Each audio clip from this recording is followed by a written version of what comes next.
Liturgia do dia 24 de novembro de 2023. Memória de Santo André Dũng-Lạc, presbítero, e seus companheiros mártires. Primeira leitura. Leitura do primeiro livro dos Macabeus. Naqueles dias, Judas e seus irmãos disseram: Nossos inimigos foram esmagados. Vamos purificar o lugar santo e reconsagrá-lo. Todo o exército, então, se reuniu e subiu ao Monte Sião. No 25º dia do 9º mês, chamado Casleu, do ano 148, levantaram-se ao romper da aurora e ofereceram um sacrifício conforme a lei, sobre o novo altar dos holocaustos que haviam construído. O altar foi novamente consagrado ao som de cânticos, acompanhados de cítaras, harpas e símbolos, e no mesmo dia em que os pagãos o haviam profanado. Todo o povo prostrou-se com o rosto em terra para adorar e louvar a Deus, que lhes tinha dado um feliz triunfo. Durante 8 dias, celebraram a dedicação do altar, oferecendo com alegria holocaustos e sacrifícios de comunhão e de louvor. Ornaram com coroas de ouro e pequenos escudos a fachada do templo. Reconstruíram as entradas e os alojamentos, nos quais puseram portas. Grande alegria tomou conta do povo, pois fora reparado o ultraje infligido pelos pagãos. De comum acordo com os irmãos e toda a Assembleia de Israel, Judas determinou que os dias da dedicação do altar fossem celebrados anualmente com alegres festejos, no tempo exato, durante 8 dias, a partir do dia 25 do mês de Casleu. Palavra do Senhor. Graças a Deus. O responsório do primeiro livro de Crônicas, capítulo 29. Queremos celebrar o vosso nome glorioso. Bendito sejais vós, ó Senhor Deus de Israel, o nosso Pai desde sempre e por toda a eternidade. Queremos celebrar o vosso nome glorioso. A vós pertencem a grandeza e o poder, toda a glória, esplendor e majestade, pois tudo é vosso, o que há no céu e sobre a terra. Queremos celebrar o vosso nome glorioso. A vós, Senhor, também pertence a realeza, pois sobre a terra como rei vos elevais. Toda a glória e riqueza vem de vós. Queremos celebrar o vosso nome glorioso. Sois o Senhor e dominais o universo. Em vossa mão se encontra a força e o poder. Em vossa mão tudo se afirma e tudo cresce.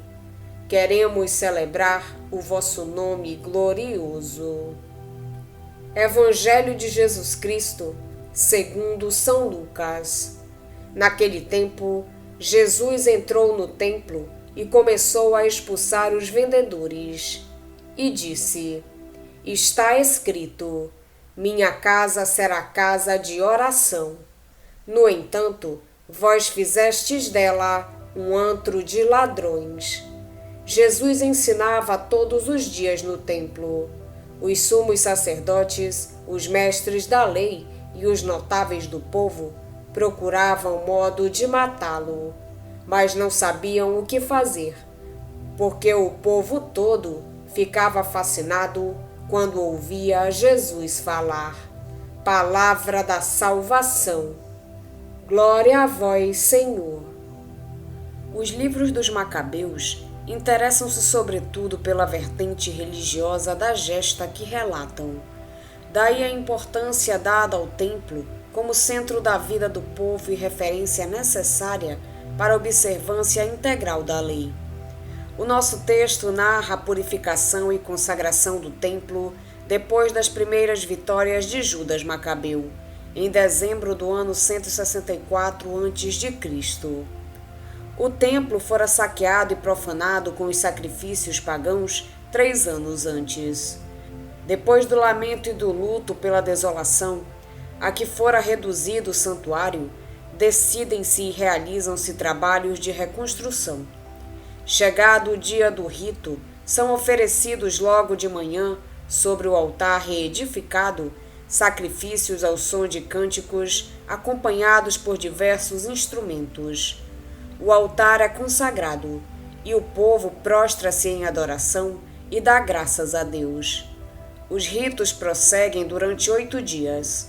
No templo remodelado, é apagada a vergonha da dominação pagã, e Judas Macabeu ordena que a festa seja celebrada todos os anos com alegria.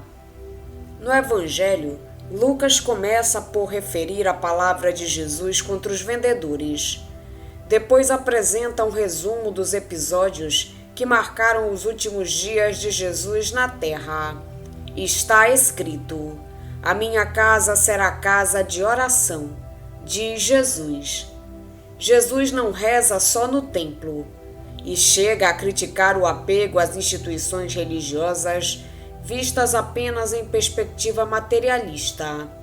Mas o templo, enquanto casa de Deus, tem de ser respeitado e não pode ser usado para outros fins que não sejam o culto de Deus. O templo não pode tornar-se um covil de ladrões. Está escrito: não apenas as profecias que determinam o comportamento de Jesus, mas é também o comportamento de Jesus que realiza em plenitude as profecias. A luz que ilumina os gestos de Jesus vem da sua mensagem profética, mas, sobretudo, da sua consciência messiânica.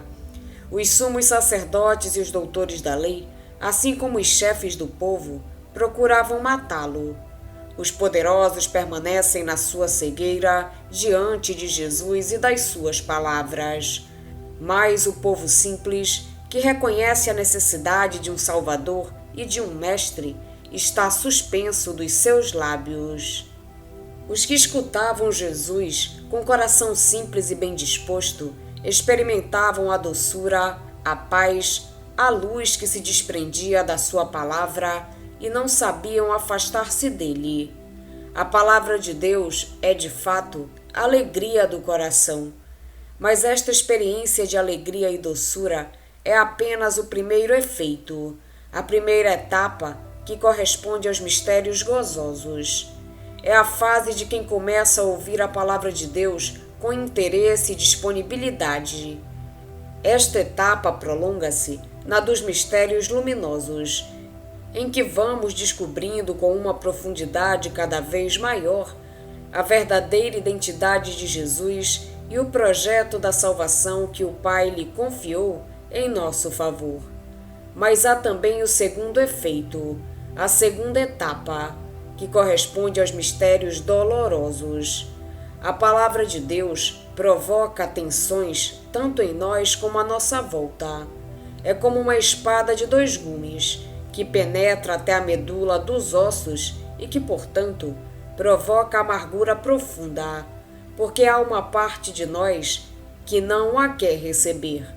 É uma amargura necessária, que nos faz conhecer a verdade de nós mesmos e que nos purifica de tudo quanto em nós destoa da palavra.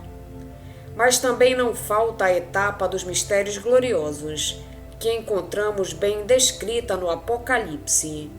Aquele que vence não será vítima da segunda morte.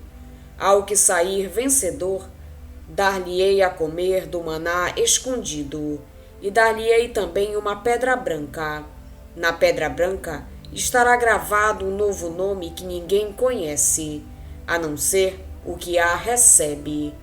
Ao que vencer, falo-ei coluna do templo do meu Deus. Entrará e não mais sairá dele.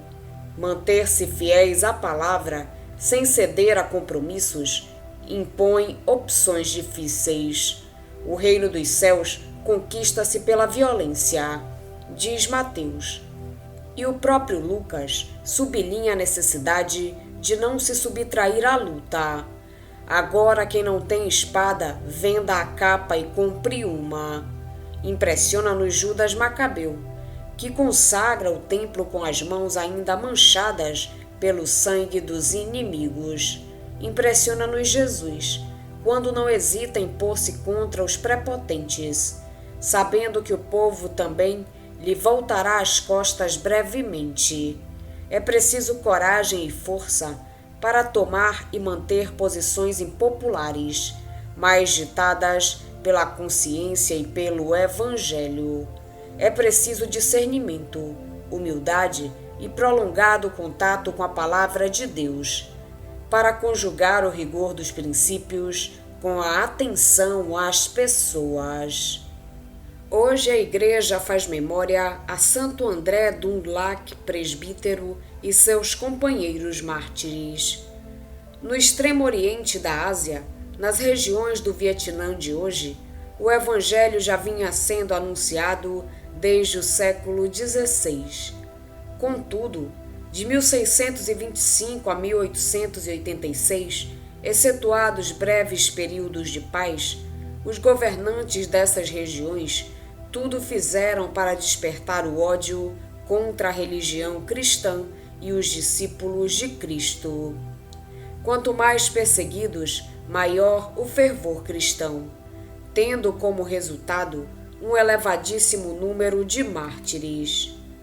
O Papa João Paulo II, no dia 19 de junho de 1988, inscreveu 117 deles no rol dos santos mártires. Entre eles contam-se 11 missionários dominicanos espanhóis, 10 franceses e 96 mártires vietnamitas.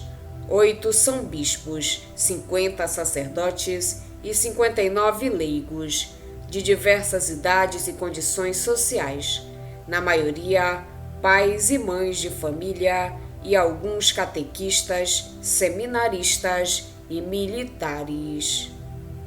Eu, Paulo, preso pelo nome de Cristo, quero levar ao vosso conhecimento as minhas tribulações cotidianas que me assaltam de todos os lados, para que, inflamados pelo amor de Deus, possais louvá-lo, porque a sua misericórdia é eterna.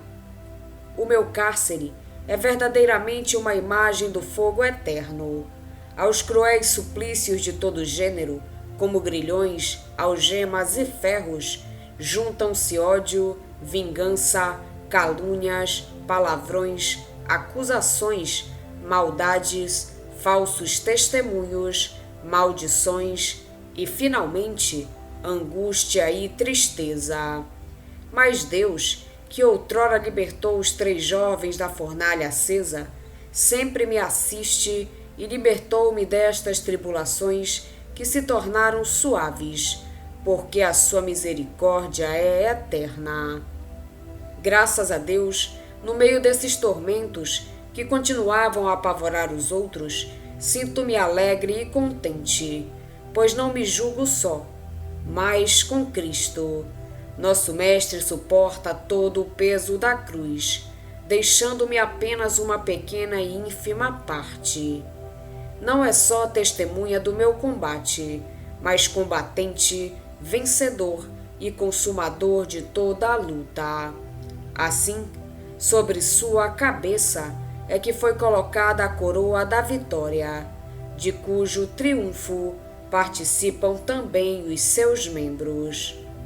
Como, porém, Senhor, suportar tal espetáculo, ao ver diariamente os imperadores, os mandarins e seus soldados blasfemarem vosso santo nome, quando estais acima dos querubins e serafins? Eis que a vossa cruz é calcada pelos pagãos. Onde está a vossa glória? Ao ver tudo isso, me inflamo por vós, preferindo morrer com os membros amputados em testemunho do vosso amor. Da carta de Paulo Lebao Tin aos alunos do seminário de Kevin de 1843. Vamos pedir a Deus que nos auxilie no dia de hoje para que possamos permanecer na sua santa vontade. Pedimos também a intercessão da Virgem Maria, de Santo André Dũng-Lạc e companheiros, e todos os anjos e santos de Deus. Pai nosso que estais nos céus, santificado seja o vosso nome. Venha a nós o vosso reino, seja feita a vossa vontade, assim na terra como no céu. O pão nosso de cada dia nos dai hoje. Perdoai-nos as nossas ofensas, assim como nós perdoamos a quem nos tem ofendido.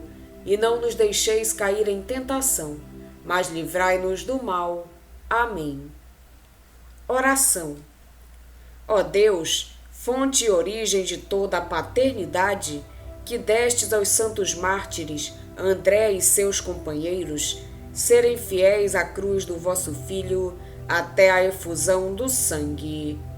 Concedei por sua intercessão que, propagando o vosso amor entre os irmãos, possamos ser chamados vossos filhos e filhas e realmente o sejamos.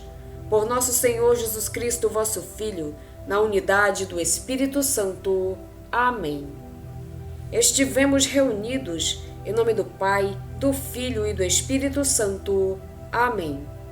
Tenham todos um abençoado dia. Fiquem na santa paz de Jesus. Se inscrevam no canal, deixem seu like e compartilhem essa mensagem com seus amigos. Um grande abraço e até o próximo vídeo.